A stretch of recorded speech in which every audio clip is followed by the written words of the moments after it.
G'day and welcome to the live stream, the second live stream in the Kool Hits, Kuriosities and Kollaborations series. And this week we are going to be talking about, sorry, I'm just going to prep this. We're going to be talking about the song If I Had You. So without further ado, we're going to spin the record deck.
Oh, it's always nice to have a round of applause, isn't it? That was If I Had You, the brand new version. It sounds pretty big. If you compared it to the original, it's quite different, but of course it has all the hallmarks of the original, so it's pretty recognizable. But at some point a little bit later in the show, we'll go through and we'll actually play what some of the strings are doing. The backing vocals, I think you all know what they sound like, but we might actually play you some of them as well. So this week, what have I been doing? Last weekend, if anyone had seen my Facebook post, I was wandering around London. And I wasn't wandering around London by myself. I bumped into our friend from Germany, Ingo, because Ingo's across for a concert by Dave Stewart and Barbara Gaskin. And he said, I got a spare ticket for that. Do you want to come? And he said, I haven't got anything to do on the Friday night. And I went, well, I got a spare ticket for Public Bungalow, who are some friends of mine, kind of jazz, massive jazz ensemble. And would you like to come along to that? So that was our plan. And I'm gonna just show you a tiny little bit of it here. This is Public Bungalow. And when I say there's a lot of them, I mean, there's a bloomin' lot of them. That is not a big stage, but there's a lot of people on that stage. And they're hidden down the back. There's a couple of violin players. I think there's a cello player in there. So they're a really great band. And they did a load of cover songs, but in their own way. Very technical, very out there, very frantic, and great show that those guys did. So then I'm going to leave the screen on. The next day, Kerry and I wandered around London, and we just happened to pass by Downing Street. And we're going to try and get in and oust Boris out, because God knows he should have been gone by now. But they wouldn't let us in. So that was a little bit of a failed conquest. And so later on in the day, we then went to the Dave Stewart and Barbara Gaskin gig, which was a gas. It was really good. As you can see by this picture, it looks quite nice as well. You know, a nice little, lovely venue. Can't remember what it's called now, but lovely venue inside part of one of the university buildings or something like that, I think. So I'm going to come back to me now, and so that was really, really nice kind of weekend that we had. And while I was there, I actually got Ingo to do a little piece to camera for our live stream. And so just in case you don't know what Ingo looks like, you're just about to find out. So here we go. Over to you, Ingo. My name is Ingo. I'm here with Al Steele from the Korgis. Oh, we're visiting a concert of Dave Stewart and Barbara Gaskin here. And all the best to everyone at the Korgis live stream. See you soon and hear you soon. Nice. So there we are. That was Ingo. So that was my fun-packed weekend last week. A good old musical weekend. The one little thing that I did wrong is I said, right, Ingo, let's meet up for somewhere before the concert on the Saturday, and we found this little place called like Milan Tour or something like that. It was an Italian restaurant. Unfortunately, there was two of them, and I sent Ingo to the wrong one, which was 25 minutes walk away.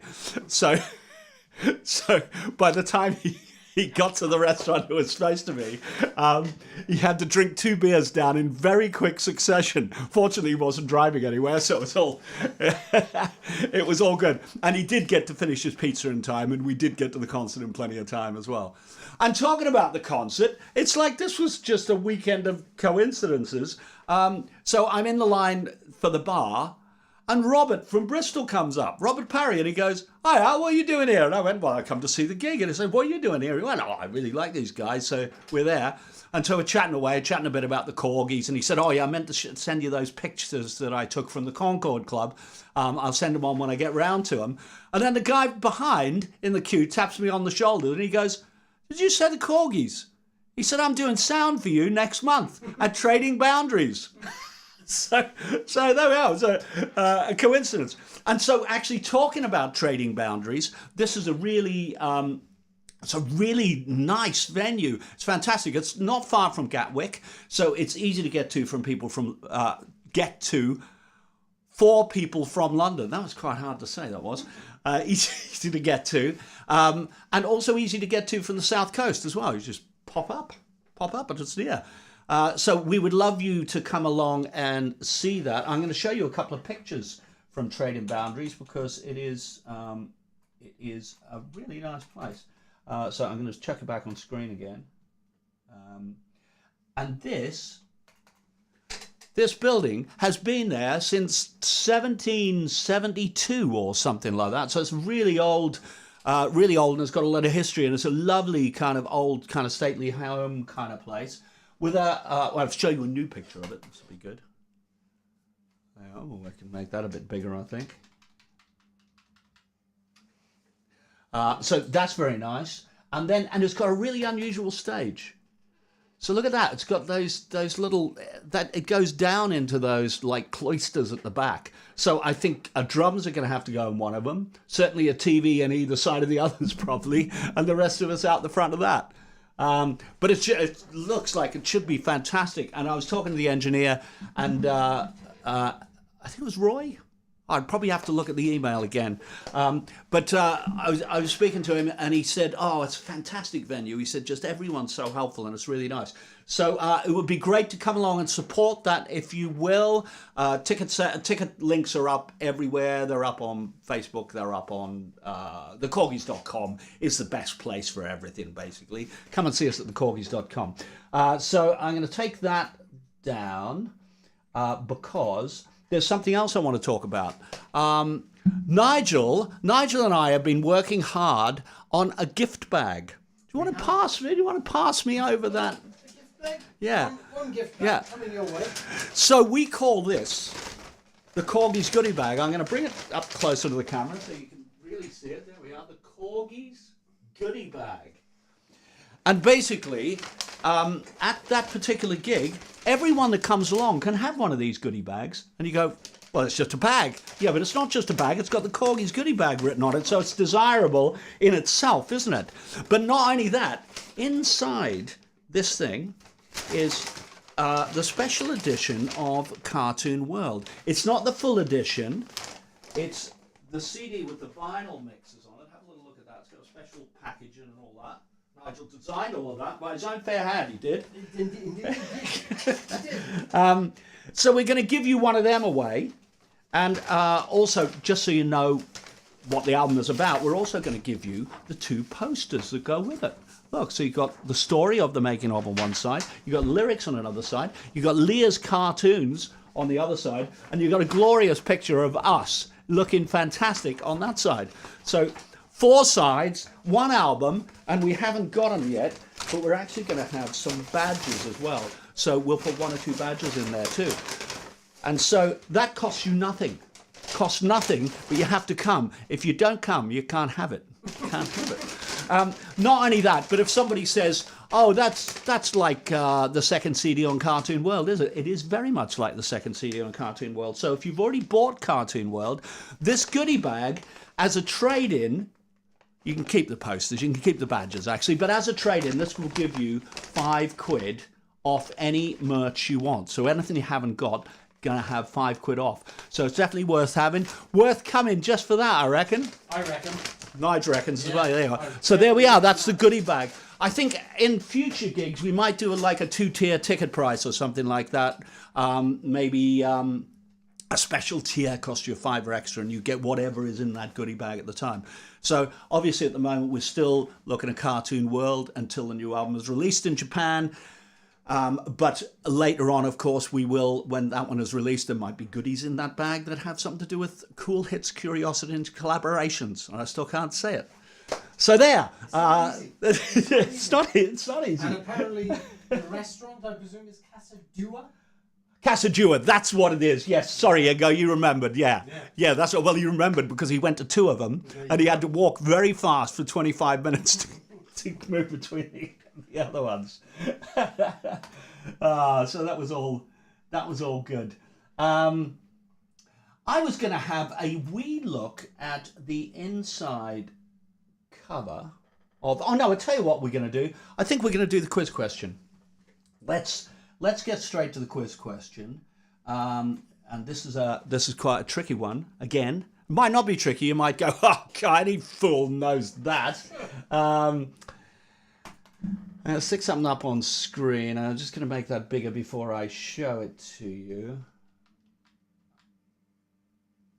Okay, so Andy Davis wrote If I Had You, and he was inspired by a certain classical piece. So the question is, and here it is, question is, which famous composer wrote this tune and which piece did it come from?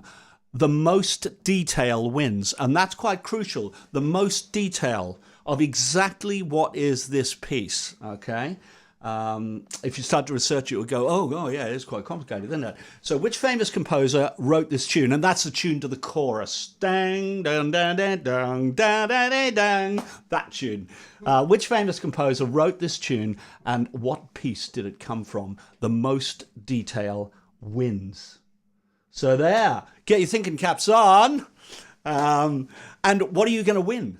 Well, that's a good question, isn't it? I mean, we keep racking our brains going, what can we give him this week that they haven't already got? So I've been trying to find things that are one-offs. For instance, Ingo won the demo version of Cartoon World. And Tim last week had... Oh, no, Ingo won the version of the Kool Hits album that was at that stage, at the time that he won the competition. That was it. So he loves it, and he's been telling me how much he loves it and telling me which tracks he loves the most. But it sounds much better than it does on those, because that was work in progress. Some of them were almost finished, and some of them we did an awful lot of work on after that.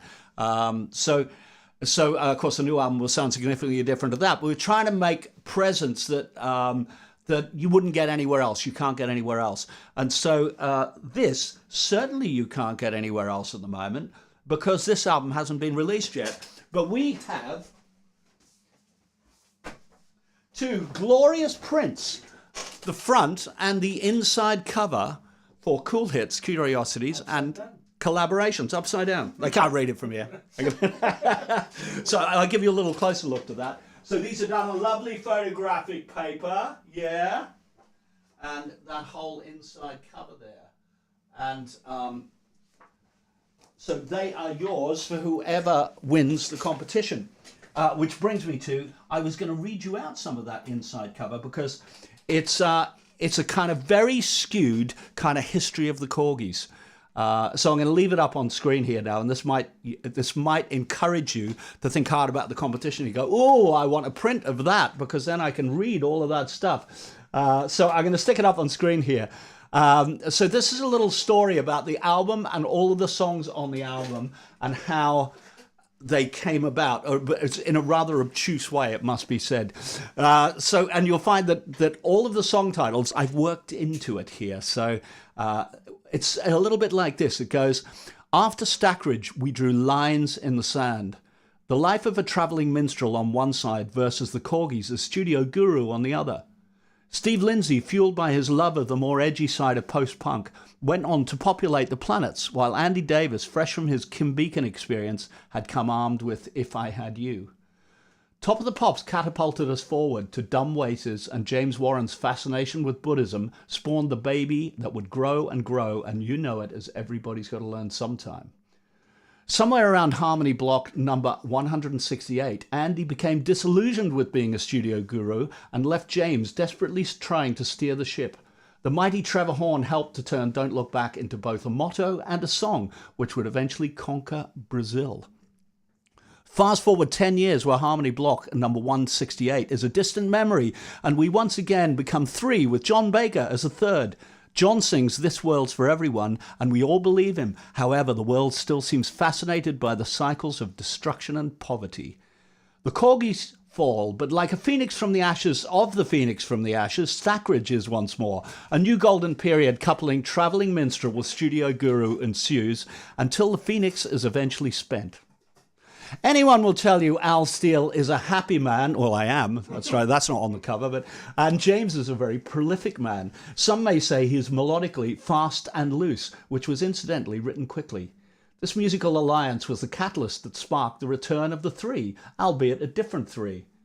In protest of the Magic Money Tree saga, a new Korgis emerged, a more engaged, politically aware sort of canine. The world was you, it is now the ghost of you. Oh, sorry. If the world was you, it is now the ghost of you. When the world has gone to the dogs, well, one particular breed of dog, must rise. They will be seen far and wide, bringing back the spirit of love.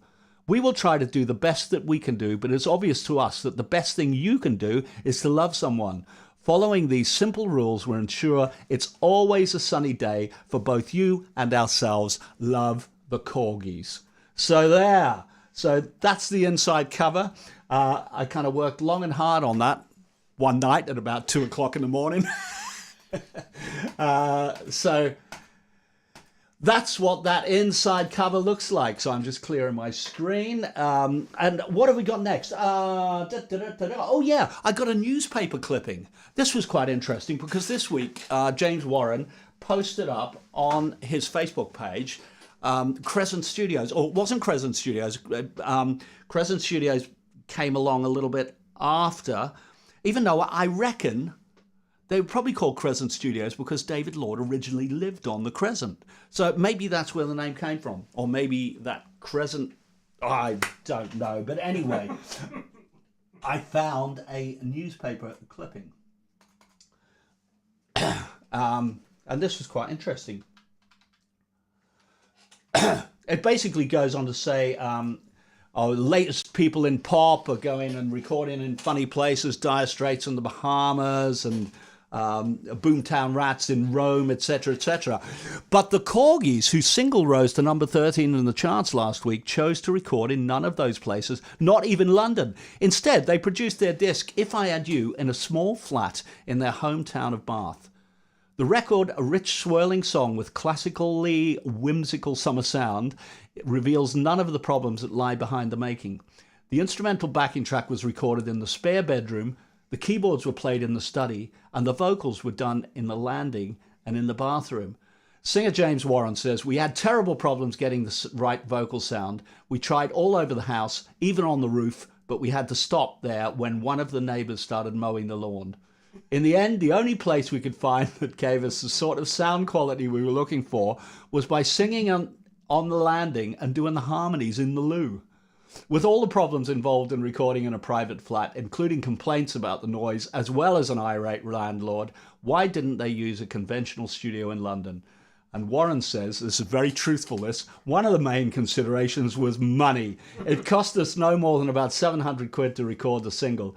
It also gave us far more time to work on the record than we could possibly have afforded in London. We also felt that by recording it in Bath, it fitted with our image of, and I can't remember what that actually said at the bottom there, image of being, I think it was a bit whimsical or so. Oh yeah, being a bit kitsch. So there we are. I can't remember where that thing came from, where that little clipping came from. I just saw it somewhere. Maybe it was posted up on the Stackridge Rhubarb Thrashers site. Could well have been. I'll tell you what we haven't said yet today, and that is please subscribe. Subscribe to YouTube, subscribe to Instagram, to Facebook, and please be our friend on the website because we are just about to send out a load of newsletters. There are lots and lots of things going on. We're trying to achieve many, many things. So it would be great help if you would sign up to us there. We'll give you a little giveaways as downloads when you do. And you'll hear first what is going on in Corgi land. That would be marvelous indeed. So subscribe to us there. And we had terrible news that this easy button wasn't working, and we think Nigel's fixed it. But this could be the moment of truth. Is it working? That was easy. It is. Woo! That was close. We don't half sail close to the wind here. So there we are. That's all good. We'll come back in a little bit and we will we'll recap on the competition for you and see how we're getting on there. But at the moment, I'm going to grab up Sonar here. And we have If I Had You up here. And we're going to have a wee look around at what we have got. So let's just find all of this stuff up the top, as always. Backing vocals, backing vocals, backing vocals. Look at all those blocks. I think I'm gonna just start by zoning in on them. We've got a block of John. We've got a block of Born to Win. We have got a block of James here, even though it only looks like a tiny block, but it's actually been pre-bounced. So there's all of that going on. I'll tell you what, I think we're going to stick in some lead vocals as well, including his obligato vocal at the end. So there, obligato vocal. Now, if you don't know that word, that's that means an extra little line that comes in. So I'm going to play you from the end choruses. Here we go. Have a look. I could change the world if I had you. Obligato vocal coming up. I could change the world if I had you. Oh, I could change the world if I had you. I could change the world if I had you. So lurking down the bottom here, we have a load of strings. Should we have a little listen to what they are doing? I'll tell you what, I'm going to just grab this. I'll tell you what, talk amongst yourselves. There's something that I need to do here or it won't sound right. No, that's not it. Bear with me. It's the life of a studio engineer. I spent all my time doing this kind of stuff. Where are we? Load. Free. That's not it. Yeah, Joe. I'm gonna finding the Korgis is the best thing. If I had you, there we go. That's what I wanted to load in. That little thing there. And now I can zero in on the strings and they will actually all sound right. So down here, I feed all of these through to subgroups so that if we want to make the strings a little bit brighter or whatever, then we can just do that. Oh, in fact, I could show you that here. Look at that little thing across there. See? That's us just making the strings a little bit brighter at that particular point. So there we are. So this is approximately what they sound like. We'll maybe take it from the solo.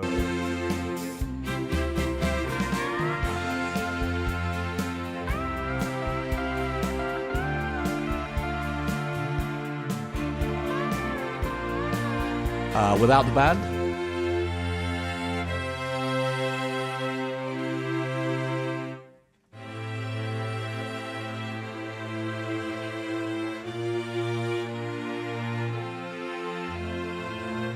And then coming back into the chorus.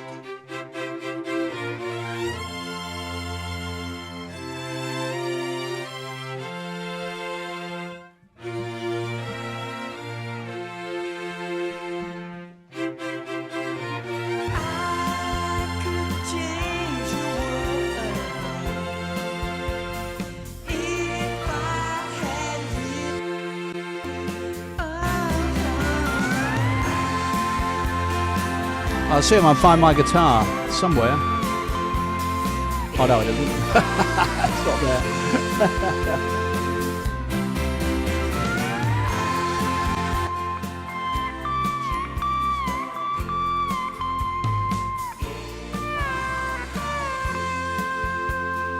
If anyone wants to know, that's the Gibson, that is.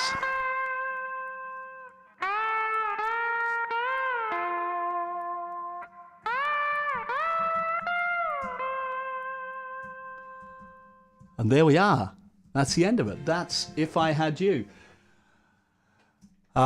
We re-recorded that completely from scratch. I'm going to come down back to me now. So we recorded that completely from scratch. So starting off with just really only three of us. It was just Paul on drums, James on bass, and myself on guitar. And just to really nail down the rhythm so that whatever we built it on would be really solid. And all of those new songs that we did do really sound solid. They sound great. So it was a good way to do it. Not the way we always do it, but it was a good way to do it in this time. I think a lot of Cartoon World was done in completely the other way round, and the fact that it was done with a lot of fake instruments to begin, and then we one by one replaced them and reworked all of the instruments as we went along. So, for instance, a complicated song like Time was all done with fake drums to begin, and when we got Paul in, we then started experimenting and saying, oh, why don't we try this, or why don't we do the biggest thing that I was saying to him, more fills, more prog rock. And he goes, I don't listen to prog rock. It's like, no, more, it's just more. You just got to put more in. And just finding each section and just seeing what we could do. Oh, I wonder if it'd work with that feel. Changing about as we did. And we did that with all the instruments as we went along, just investigated whether there was something more we could pull out of it, something more from the ideas. But this particular one was done this way, mainly because we knew exactly how we wanted this to go. We didn't want to deviate too much from the original. We just wanted the sound bigger, maybe a bit more like, Trevor Horn had produced it or Phil Spector had produced it. That was all just a little bit bigger than the original was. And of course we had real strings on it, where in the first place wasn't access to real strings, because that would have cost an arm and a leg. We're quite lucky these days that we've got a whole pool of musicians who are brilliant and come in and play for us. We do pay them, but we probably should pay them 10 times as much as we do. I shouldn't have said that, should I? They're going to be on at me. Oh my God, that's a big mistake. Cut out the word. But no, they are brilliant. We do really appreciate everything they do for us. So that's good. I think we're going to reiterate, go back on the quiz question here. I'm going to stick it back up on screen. Which... Oh, I thought that was going to work, but it didn't. There we go. Which famous composer wrote this tune, and what piece did it come from? The most detail wins. There we are. I'm not going to repeat that. You've heard it before. So it's up there. So that's all good. The genesis of this song... the genesis of this song didn't start with the Korgis. It started before the Korgis. Because this is an Andy Davis song, it was in the hiatus between Stackridge and the Korgis, when he was with a band called the Kim Beacon Band. Or it wasn't the Kim Beacon Band. I think Kim Beacon and the Serenaders, they were called at the time. Kim Beacon did release another album that Andy wasn't on as the Kim Beacon Band. But the second album, which Andy was involved with all the way through, I think Andy co-wrote about half of the songs on the album, and it's really good. And Kim Beacon is one of those great unsung heroes of Britain, a brilliant singer, kind of maybe a little bit in the style of Andy Rogers from Free, and pretty much that good. And that's why he was used as a session player by a lot of people, including Tony Banks from Genesis. He was on a couple of his albums. He was on... Mike Rutherford's first solo album, I think he was on that as well. And he'd been in a session band, I think called, no, not a session band, a band before that, I think called String Driven Thing. And he came to everyone's attention from that. So I'm going to play you the original Kim Beacon version. And this is with Andy. I think Andy was playing guitar and some keyboards on this album as well. So not sure what he played on this. If you ask him on Facebook, I'm sure he will tell you if he remembers. So I'm going to find this now. Here we go. This is the Kim Beacon Band, and the original of If I Had You, which you'll be surprised to know is kind of a reggae. So there.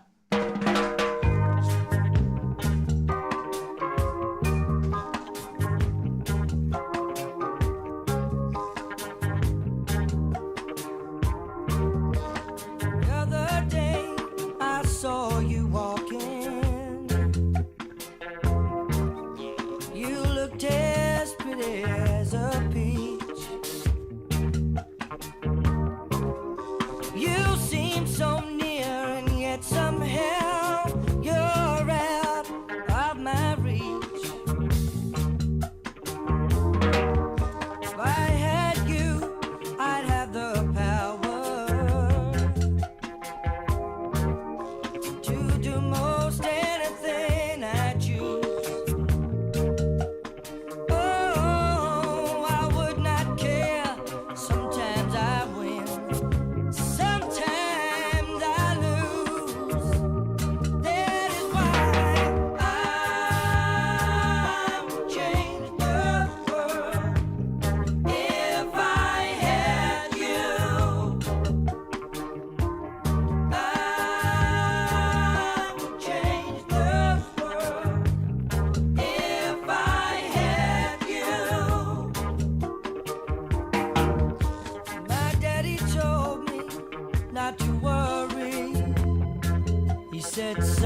And there was Kim Beacon and the Serenaders, which, of course, Andy Davis was a member of at that particular time.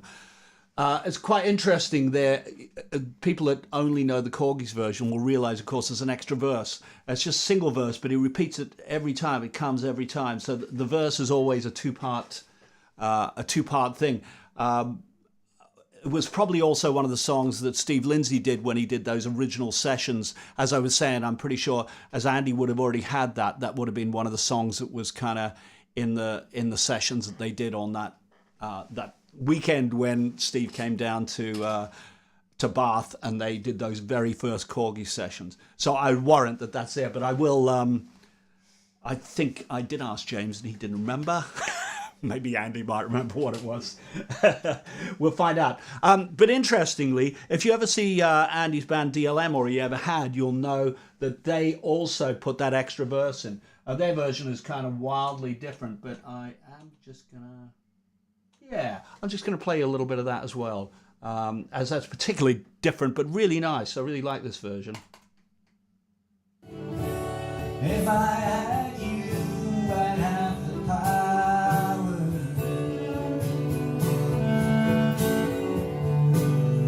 to do most anything I choose.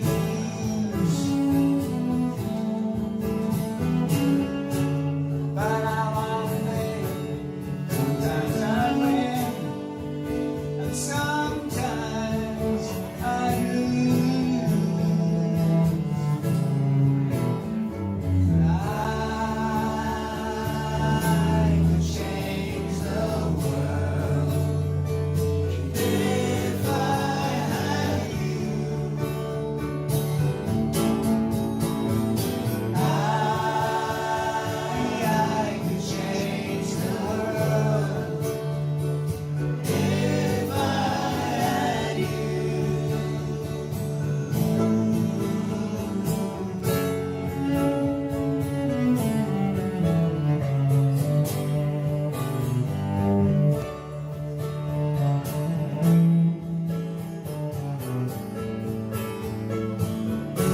Yeah, DLM there. That's a really, really nice version of that song. I'm just going to stick that on hold if I can do that. Well, maybe.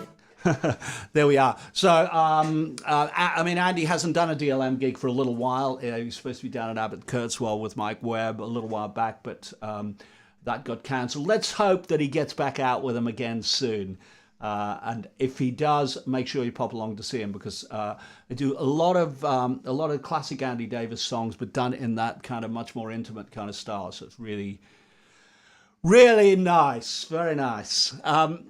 So because this is it's mainly me that hosts this live stream, I think every now and then I'm going to be quite self-indulgent. Ingo said to me, he said, "Hey, why don't you play some of your film music that you did?" Well, I don't think we're going to do that at the moment, although I did do quite a bit of film music. We did some stuff for Terry Jones from Monty Python, Terry Jones and the Great Map Mystery. We did something with Griff Rhys-Jones. Griff Rhys-Jones' Pembrokeshire Farm, and then we did a load of SIG tunes and stuff for different TV shows here and there.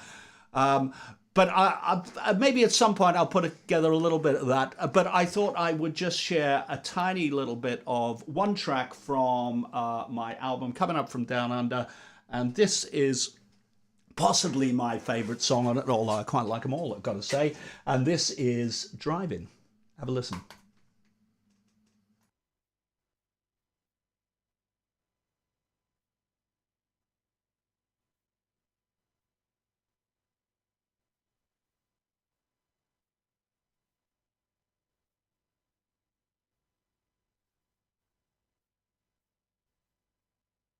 So I'll be with you in a second. I just pressed all the wrong buttons. And I'm going to press the right buttons now. Here we go.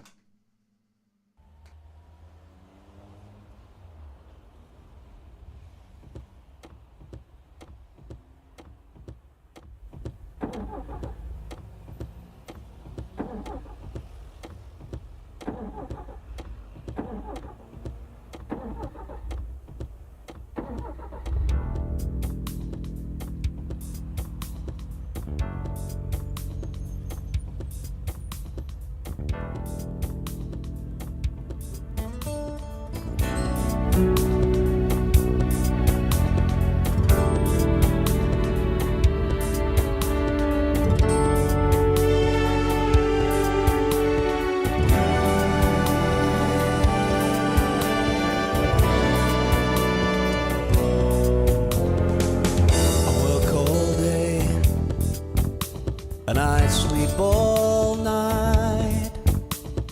Gray is gray, black is black, and white is white. I've got no time to think about just where I am. It's hard enough in times like these just to walk like a man. And I don't know what's behind, and I don't know what's ahead. All I know is the road I'm on, and the voice inside my head says, keep driving, keep driving, just keep on driving. Don't look down, try to hold the line. In the rough and tumble, in the push and shove, time is money and money is time. I got my souvenirs from all the people that I've met and the places that I've been. And if I don't say much, it's 'cause I'm staring out this windscreen. And I don't know what's behind, and I don't know what's ahead. All I know is the road I'm on, and the voice inside my head says, keep driving, keep driving, just keep on driving. I'm driving now.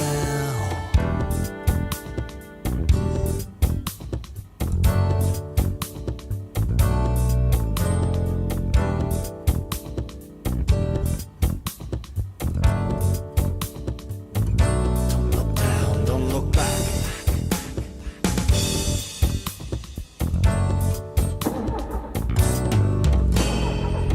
I work all day and I sleep all night. Grey is grey, black is black, and white is white. Got no time to think about where I am. It's hard enough these days just to walk like a man. Don't look down, try to hold the line. In the rough and tumble, in the push and shove, time is money and money is time. Got my souvenirs from the people that I've met and the places that I've been. If I don't say much, it's 'cause I'm staring out this windscreen, and I don't know who to fear, I don't know who to trust, and I don't know how or why. I just know that I must. I got no time to laugh, I got no time to cry. There's a train rolling through me, and it never says die. And I'm calling out to you, and you're calling out to me. But the cat's eyes and the white lines are all that I can see. And I don't know what's behind, and I don't know what's ahead. All I know is the road I'm on, and the voice inside my head says, keep driving, keep driving. And you gotta keep on driving, keep driving. I know that I must keep driving, just keep on driving. I'm driving now. Yeah, I'm driving now.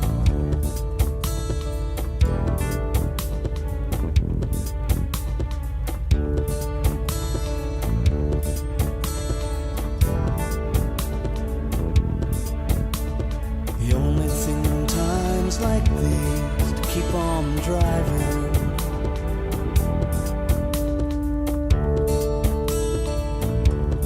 Keep on driving.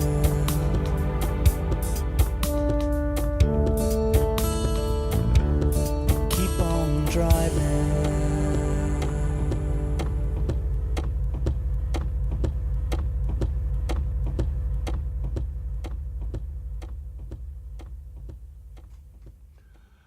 Yeah, that was Driving. Sorry, I'm just looking at the screen and seeing one. I didn't know that was at the end. At the end of it, but it is. Oh, we'll show you it, shall we? There we are. That's okay. I don't remember doing that little animation. Okay, never mind. So that was from my album Coming Up From Down Under, which I kind of released a few years ago, but was recorded way back way back just before 2000, I think we recorded most of those songs. And as Ingo will know, I've got an awful lot of other songs because I passed him on a CD of some odds and ends that were lying around, and he's been kind of conversing with me as to which ones are his favourite ones. But if anyone would like to buy that album, please do. Please do. You can. I think there's a link to it on the Korgis page. There is. Nigel's nodding his head. There's a link to it on there, which I think takes you to my website where there's a few other things lying around, like Elaine's album, etc. Although I think that's on the Korgis site as well. So yeah, anything you want is on the Korgis site. So there we are. I don't think we have very much news. We have an awful lot of things bubbling under, but some of them I've touched on, about the goodie bags and about fletching, trading boundaries and fletching. Please do come along to that if you can. Anyone from the South Coast, anyone from the M4 corridor, really, it's easy enough to get to. Anyone from out east, Kent Way, easy to get to. Please pop along and see that. It will be a great gig. It'll be a really good one.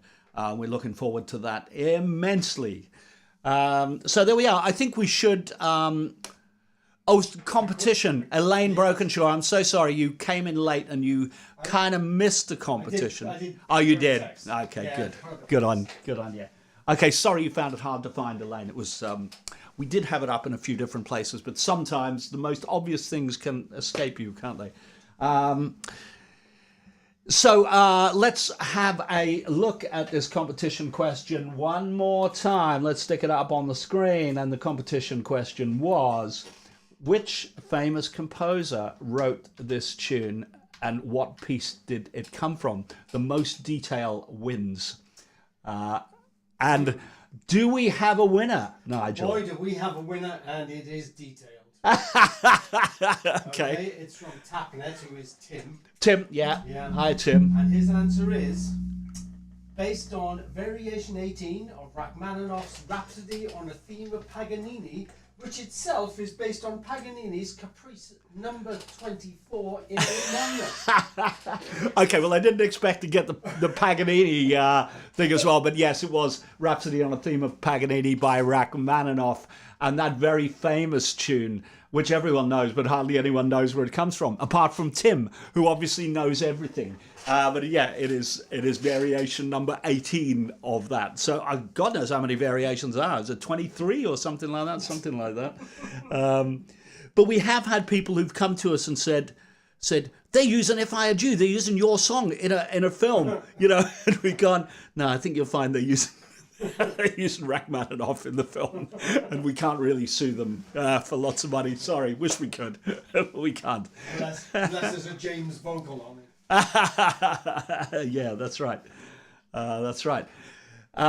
So, Tim, you are the lucky winner of these here lovely little prints.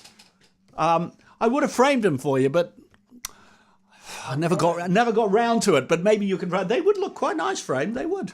Yeah, very nice things. They're very shiny, so I'll try not to put too many fingerprints on them.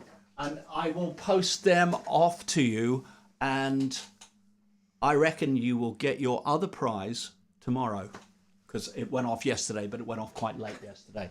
And I can't remember what that was. Oh, yeah, that's right. That was 3 songs from Kool Hits Collaborations, Kuriositites. It was 3 songs from that. It was Lines, If I Had You, and This World's for Everyone.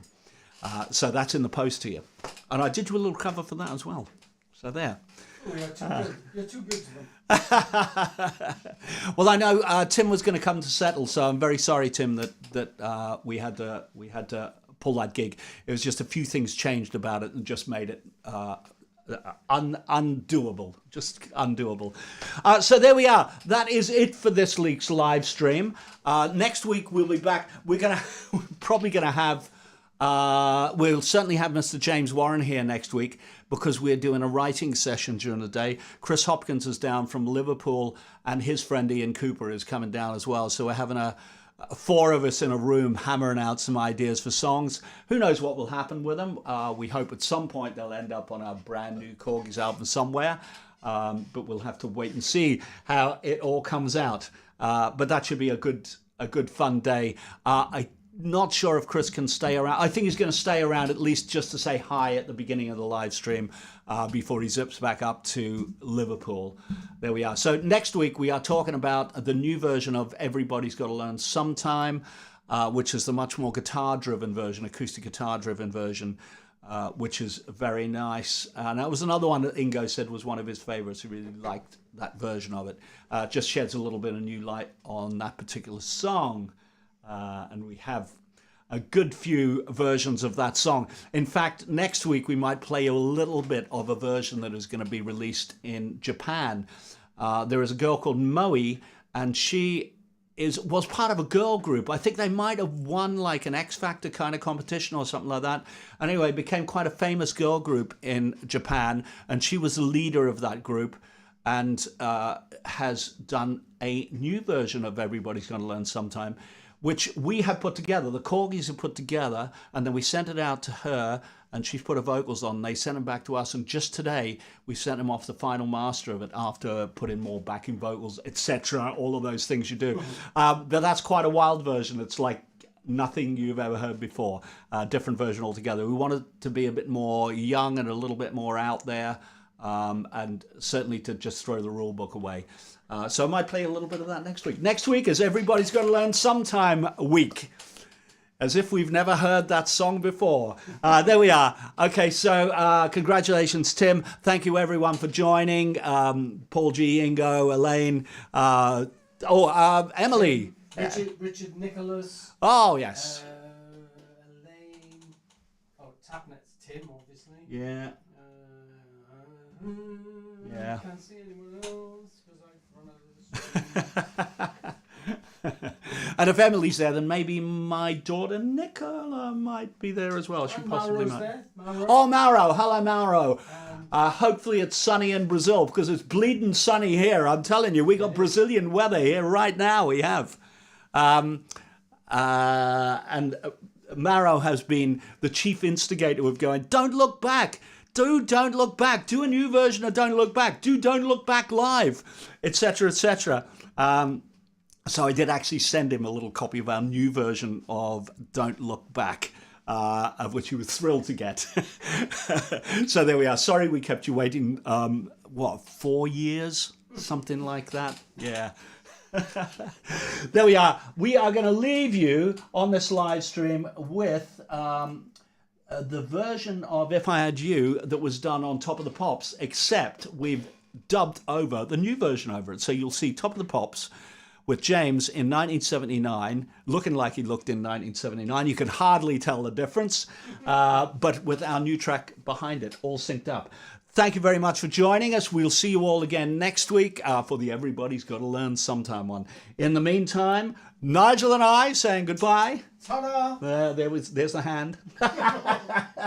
And here is If I Had You. And see you next week.